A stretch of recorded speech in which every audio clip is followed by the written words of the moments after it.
আমরা এমন একটা জাতি যারা সবকিছু ভালো চাই, কিন্তু ভালো করার জন্য আমাদের যে ভূমিকা সেটা আমরা পালন করতে চাই না। কিছুদিন আগে ঢাকায় রিক্সা বন্ধ করে দিল, যে সিটির ভিতরে রিক্সা চলতে পারবে না। তো তখনকার রাস্তার অবস্থা এমন হয়েছিল যে রাস্তায় আহামরি কোনো জ্যামজট লাগতো না। ঠিক আছে, কারণ সমস্যা হলো কি, মানুষের ভোগান্তি হয়, মানুষের যাতায়াতে অসুবিধা হয়। রিক্সাওয়ালারা আন্দোলন করলো, অনেকেই এটাকে সমর্থন করলো এবং অনেকে এটাকে সমর্থন করলো না।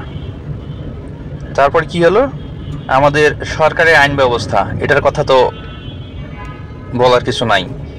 কারণ এই দেশের মতো অনিয়ম মনে হয় অন্য দেশে খুব কমই হয়।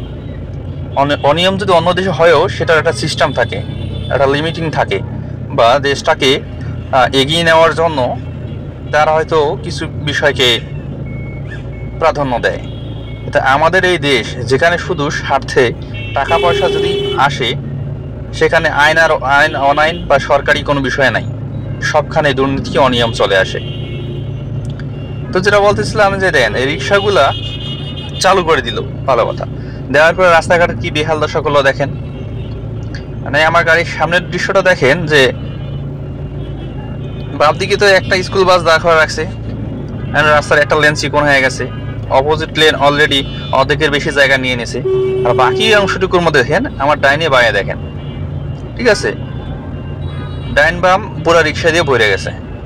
এরা এমন ভাবে দেখেন, সামনে খেয়াল করেন, যে হুট করে বাইরে হইতেছে মানে কি, পুরো সিরিয়াল দিয়ে ওরা বাইরে হচ্ছে, কোনো গলি নাই, কোনো কিছু নাই। এখন ওরা ওইখানে যাত্রী নামাই দিয়ে সঙ্গে সঙ্গে ওরা ওইখানেই মানে গাড়ির সামনে রাস্তা ব্লক করেই ঘোরানো শুরু করে দিছে। মানে এত পরিমাণে রিক্সা হয়েছে। আর একটা জিনিস দেখলাম, যে এই আন্দোলনের পরে যখন রিক্সাগুলো রাস্তায় নামলো, তখন তাদের ক্ষমতাটা এমন হয়ে গেল যে মনে হয় যে ওরা রাস্তায় ভ্যাট ট্যাক্স দিয়া সরকারি পারমিশন নিয়ে গাড়ি নামাইছে, তাদেরকে রোখার আর কেউ নাই। তাদেরকে মনে হয় যে রাস্তা রাজার দিয়ে দিছে। দেখেন যে অপোজিটের গাড়িটা দেখলেন, যে ও এমনিতেই গাড়ি দিয়েই উল্টা সাইডটা কতদূর ব্লক হয়ে গেছে, তার উপরে গাড়ির পাশ দিয়ে ও আবার চলে আসছে। এই যে বাম দিকে দেখেন, রাস্তার উপরে চায়ের দোকান দিছে, একটা না, দুটো না, তিনটা। ঠিক আছে, এই হচ্ছে আমাদের দেশের রাস্তাঘাটের অবস্থা। রাস্তাটা দেখেন কত সুন্দর করছে, অথচ রাস্তার উপরে চায়ের দোকান, রাস্তার উপরে ভ্যান পার্কিং, তার উপরে দেখেন রিক্সাগুলো, দেখেন কি অবস্থা। গাড়ি যে ঘুরতেছে, অন্য গাড়ি যদি দাঁড়াইছে, আর রিক্সা কি করতেছে দেখেন, ডানে বাইরে খেয়াল করেন। আমার ডান দিকে কিন্তু খুব কম জায়গা আছে, সেই জায়গাতেও এই গাড়িটা ঘোরার পর দেখেন, এই দেখেন মোটরসাইকেল আলা ঢুকাইলো, তার আবার ডান দিক দিয়ে রিক্সা ঢুকাইলো, বাম দিক দিয়ে একটা রিক্সা ঢুকাইলো।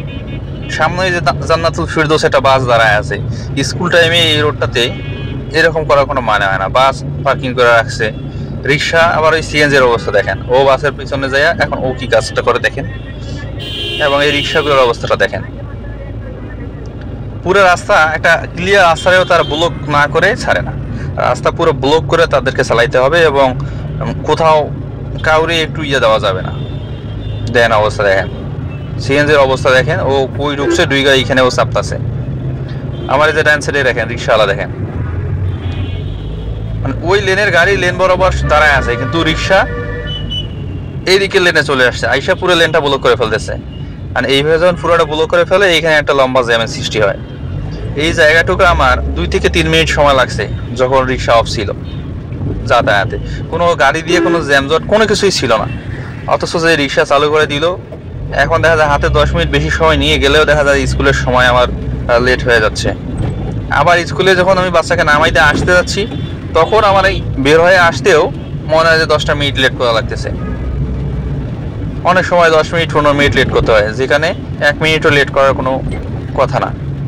মানে রাস্তাটা যদি তারা নিয়ম মেনে চলতো, তারা যে রাস্তায় গাড়িটা নিয়ে নামলো, তাদেরকে কি শর্তে নামতে দেওয়া হলো? আমাদের আইন ব্যবস্থা এতটাই বাজে যে এদের কোনো নাই।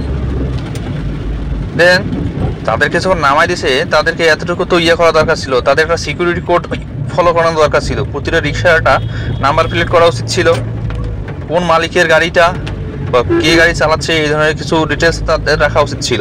এই রিক্সা অনেক মোটরসাইকেলকে বা অনেক পথচারীকে আহত করে পালায় যায় শুধু তাদের এই মোটরের পাওয়ারে।